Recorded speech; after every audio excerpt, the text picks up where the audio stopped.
So yeah, that's little Milo right there. I want to talk to you guys about like amending your soil. I'm just gonna add all these into my reservoir here.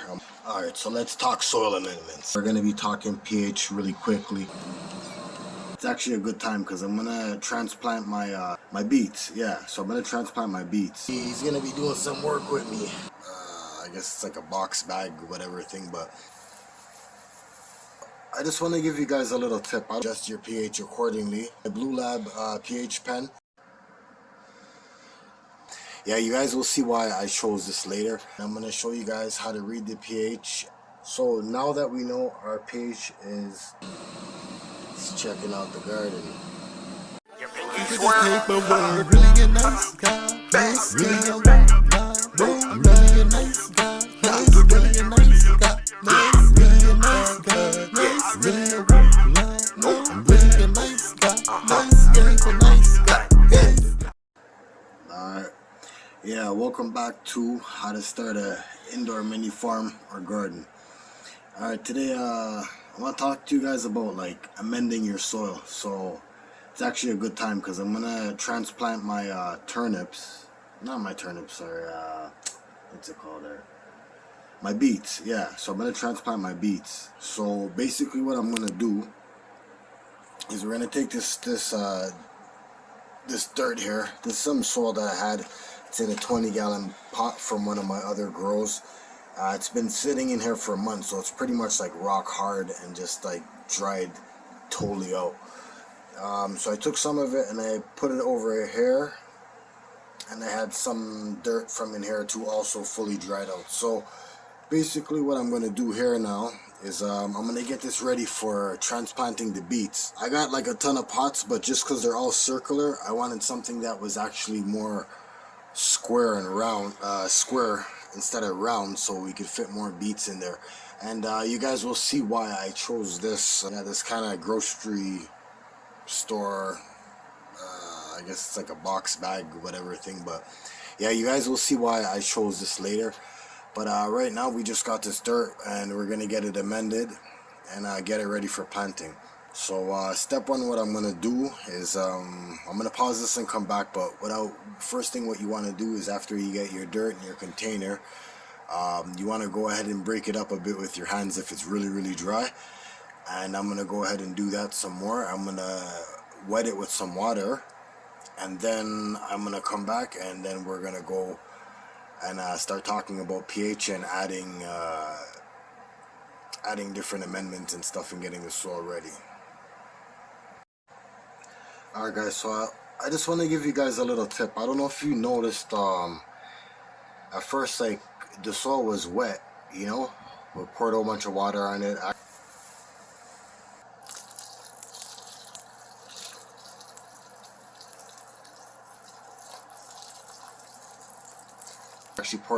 dumped a whole bunch of water on it before. I just turned it with my hands just to loosen it up. I don't know if you guys notice, if you can see, but it's bone dry. You see, so that's what happens when you leave your soil for too long. And like how I left this for a few months and it totally dried out, like in between my grows, and just kind of dried out. So you know what I mean? Like it takes a lot longer to water it. And this is actually what you call the hydrophobic soil at this point, where the water just kind of runs off of it, you know. And I'll show you guys, I'll give you an example of it, but you can see like how the water, you know, I don't know if you can see there.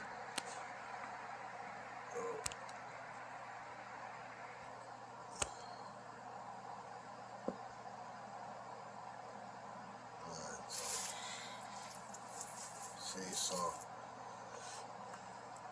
it's actually kind of absorbing, but yeah, it's super dry. So I'm gonna go ahead. I just wanted to give you guys that kind of little tip, that when you leave your soil for a bit, it gets really dry, and even though it looks wet on the top, sometimes it's like bone dry, and it's gonna take a lot longer to water it. So I'm gonna go ahead and get this all moistened up and dark like this over here. If you guys notice, if you can see the color of that, how it looks like dark and black.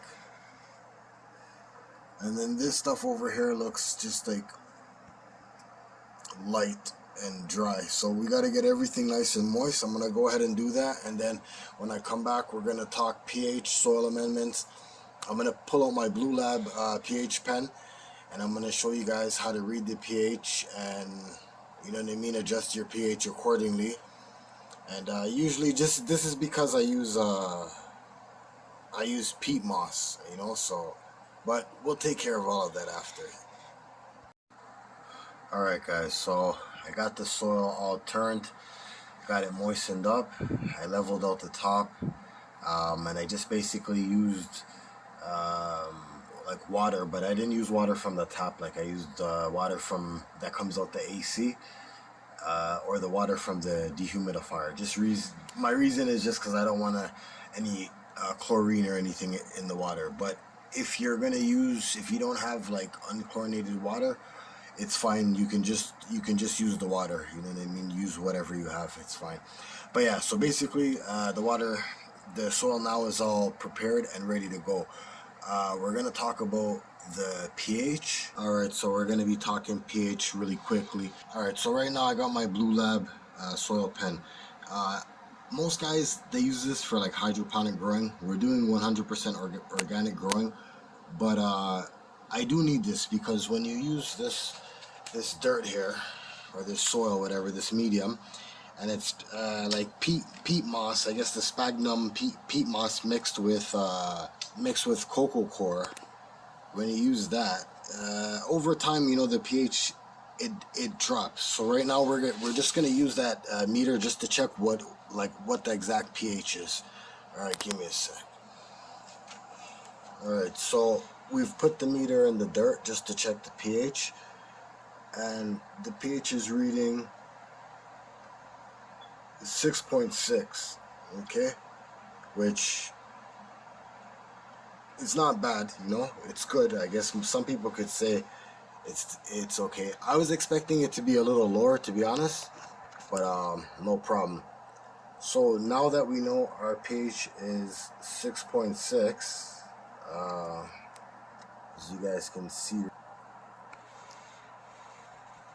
okay, so it seems like it's dropped to 6.5. I have a feeling that's due to the water also. That's due to the water I might have used in the soil. But anyhow, that's fine. Alright, so let's talk soil amendments. So we got the Gaia Green Organics Oyster Shell Flour. This stuff is good. Okay, so this is what I'm going to use to raise my pH. Okay, and bring my pH up a little bit so the plants can cycle the nutrients faster. You'll see in a bit. Now this organic blood meal, this is basically like nitrogen. Okay, so this is just going to give the plant a boost of nitrogen. Okay, and this now is another Gaia Green all-purpose 444. I pretty much use this on like everything, you know. And then this I don't use usually, but this is all I could get because it's funny, the gardening supplies are really hard to get nowadays. I guess it's part of the shortages coming or whatever, who knows. But yeah, this stuff basically has, if you can see, it's a 214-0. So that I basically use this to increase like rooting, flowering, blooms. So you can use it basically as part of your PK boost. And you can use this, I guess, early when you're just planting your seedlings, and when they're blooming or flowering or whatever, you can use it then. Those are the two best times to use this. And basically, these are the 4 things that I'm going to use. My worm castings were supposed to come today from Amazon, but I don't know, Amazon, a lot of delays nowadays, so I'm still waiting on the worm castings. Those are also from Gaia Green. Really good stuff. Yeah, and if you guys want the links for these or anything like that, just let me know, and I can attach them. I'll post them in the description or whatever. Let me know. If any of you guys use this stuff, any of these products, let me know your experiences with them in the comments, and let me know what you think of them. So, like I said, this is not rocket science, but basically, first, what I'm going to start with now, we had a pH of 6.6. I have a feeling when that soil dries out, it might drop a little bit, and if it doesn't, it's okay. So, I'm going to start with the oyster shell flour, and I'm just going to basically put a light coating of that over the top of the soil, and let's do that. Alright, so now you guys can see, I've added just basically a light scoop, and that might have been three tablespoons, 3.5 tablespoons maybe. Okay, on top of that. Alright, so I could probably add a little more, and I might later, but for now, that's what I'm going to go with. So just a light covering of the oyster shell flour. This is going to help bring back your pH if it's too low, and it's going to help the plant, when you start using your potassium, to be able to cycle more nutrients and grow faster. I won't get too complicated, but just to amend the soil, it's really easy. So step 1, it's done. Alright, so step 2, I like to put I'm gonna put some of this what is this, the Gaia Green 444. I'm gonna put some of that on top of there. Alright, so we're just sprinkling some of that as you. Alright, so see, we got that. Alright, so that was number 2. And then number 3 now, we're gonna add, basically, it's not the Job's organic, it's just that it's the bone meal, and it's giving you, if you see the 214, that 14 is phosphorus. So we want the extra phosphorus for bigger blooms and better rooting right now for the seedlings that we're going to put in here off our trays. So that's what the 214 0 is about, but we're really focused on the 14 for the extra phosphorus for the rooting. So that's why we're using the Job's. But most likely, to be honest, I usually use maybe like a bat guano or the Gaia Green 284, and I'll use that one. But I couldn't get it, so I'm using the Job's. So, alright, here we go.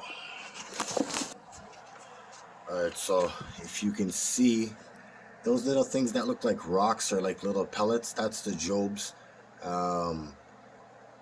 That's the Job's formula there. They're, what was it, the bone meal? Yeah, that's the Job's Organics bone meal. So those little pellets that, if you can see them, yeah, it look like little rocks. Yeah, so that's what it is. So if you can just see, I basically sprinkled the top of the soil with two tablespoons of that. All right, and then now lastly I'm gonna add a little bit of blood meal. So this is like a little extra nitrogen, but because since these are for the beets and I want them to get more phosphorus because it's a root plant, I'm not gonna add too much of this. Usually I would add more, but because it's gonna be the beets and those grow on the ground, it's like a root plant, so I'm gonna lean more to the phosphorus side instead of the nitrogen. But we could push on the potassium, which I'll talk about later. So let's just get some of this in. Yeah, okay, so if you guys can see closer here now. Alright, so before we had the stuff that was like rocks, that was the Job's, but if you can see, there's some stuff, it looks almost like coffee grounds, like some finer rocks. I'm not sure if you can see it anyways, but that's the nitrogen from this Pro Mix blood meal. Alright, so now that we got the 4 of these, I'm going to do one more thing. I actually forgot one thing. Alright, so we're going to add some Epsom salt, which is magnesium sulfate. And this is going to help with flavors, aromas for the sulfur. And for the magnesium, it's going to be paired with the calcium from the oyster shell flour. And together, it's almost like you got like a built-in CalMag right into the soil. I do have to note though, like let you guys know, usually I kind of blend these in the blender, and I'll turn the Epsom salt crystals, I'll turn them into actual powder. And I'll powderize them almost like into like a flour, like baby powder, and it's really fine. And I'll use that inside of the water or sprinkle it on top of the soil. But you know, it's not going to kill the plant, so we're just going to go ahead and put maybe about 1.5 teaspoons or so on top of the soil. Alright, so I was a little generous with it, and I put about 2 tablespoons of just the straight magnesium right into it. And this is Organic Gardening 1, and we're not using chemical, like, this is okay. A lot of people would tell you, no, no, no, don't do it. It's fine, because we're not using a ton of chemicals like Miracle Grow where the salts are building up with every feed. We're just adding this one time, and over time the microbes, the water feeding it every time, this is just going to dissolve and the plant's going to take it up, and it'll actually make the soil better. And this is part of the trick too, to help to kind of help our plants grow faster. You'll see in a bit. So now that we got all of our now that we got our amendments here all layered down on the soil, basically I'm just gonna mix everything up, kind of just mix it up into the top half of the soil, so to speak. I'm gonna turn everything, mix it up, and probably flour back the top a little bit. Then we're gonna come back, we're gonna get the seedlings off the tray, plant them, and water them in, and that's it. Alright, so I went back in and I mixed everything in, and I went and kind of redusted the top again with all of the same, kind of just repeated the process and layered it again. So it's kind of like a double stack lasagna with the amendments. And now we're just gonna go ahead and we're gonna put in our beetroot seedlings, water them in, and we're done. It's that easy. Alright, so I'm done now. We got all of our beets in, so we can call this the beet box. Yeah, so this is our beet box here. So hopefully you guys can see everything nice. I'm saying these are all the beets in here. Alright, so I'm gonna water them in, and yeah. Alright, so I'm gonna water them in, and that's it. I'm gonna give you guys a little secret, one of my special secrets. There's stuff that I mix into the water just for the first time, just to kind of set the soil and get the roots and everything set in here. There's a little trick, like basically you just water it in or whatever with plain water, but I'm gonna tell you something that I add to it that kind of just helps everything take off a little better and works better. Alright, now so this is pretty much the final step here, is just watering them in. So we're just gonna add this water right into our sprayer and spray them in. That's how most people do it. How I do it, okay, is, the saying, you are what you eat? Yeah, well, let's think about that for a sec. Plants will grow on just water, but if you add more nutrients to your food, believe me, take my dumb idea, science doesn't have to prove this. I know this for a fact because I've been doing it, and I've seen and I know the difference. But like they said, you are what you eat. So we're gonna give the plant what it needs. All right, so first thing, as everyone knows, I gotta tell you guys something. The way I grow too is based on the periodic table. Okay, so I don't really care about like different kind of nutrient formulas or this name or that name. I kind of follow the periodic table, which is like from science, which is like different elements and stuff like that. I follow that. If they say you need nitrogen, doesn't mean you need to get nitrogen through, for example, like if we need iron here, it doesn't say that we have to get iron through like a specific form. Once the iron is bioavailable or can become bioavailable, meaning available to the plant, then that's all what you need. So think about it. If you had food that's grown, that's enriched in iron, enriched in stuff here that in vitamins that are good for your hair, skin, and nails, and then this is also like another form of iron here, and then this is cod liver oil, extra strength. So you just think about it now. If you have food that it's like almost like the cod liver oil is like almost like a representation of like fish emulsion. Just think, if you have all this extra stuff in your food, it's not going to be healthier. Your plants are not going to grow better. You can say yes, you can say no. I'm going to prove it to you guys. So but yeah, just give me a bit. I'm just going to add all these into my reservoir here. I'm gonna mix it up, and then we're gonna water the plants. Yeah, so I don't know if you guys can see, there's some of the pills there, the iron, and the iron pill, the iron plus pills, and the hair and nails. There's, if you can see over here, those red bits in the corner there, yeah, that's actually the other iron. So plants need iron, very extremely important for plants and humans. So yeah, so we added that. We're just gonna mix it up now. Yeah, we're gonna mix it up, and then we're just gonna throw water down the plants, and we're gonna watch them fly. It's that easy. You just gotta know what to do. All right, so we've added all of our supplements here, our vitamins and minerals for the plants. We've added them in. Just before, and lastly before we water them, we're going to add in the Epsom salt here. So this is the magnesium sulfate. And we're going to add in some cooking molasses. Okay, probably about one tablespoon or so of that.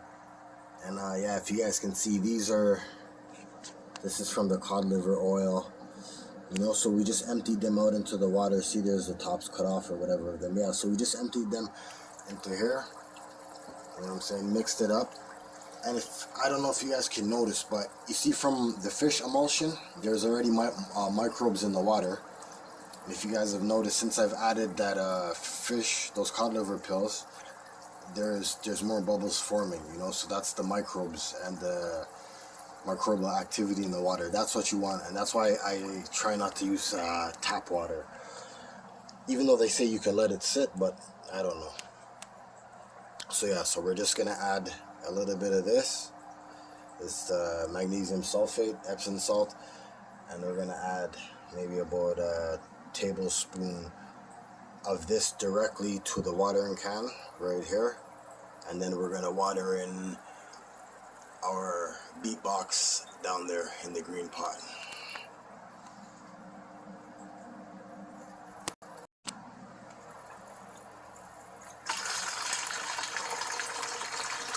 So we're just gonna fill her up. I'll probably give her about 4 of these, you know. You get the idea.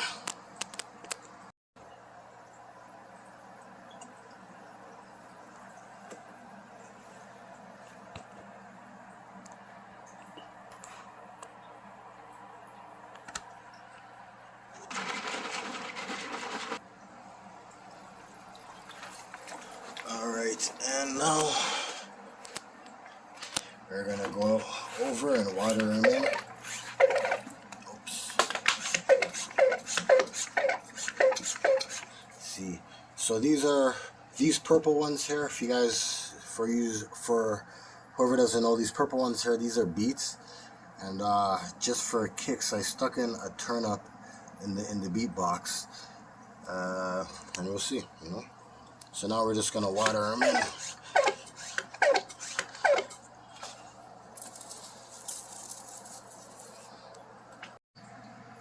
Alright, so we're done now. We've watered everything in.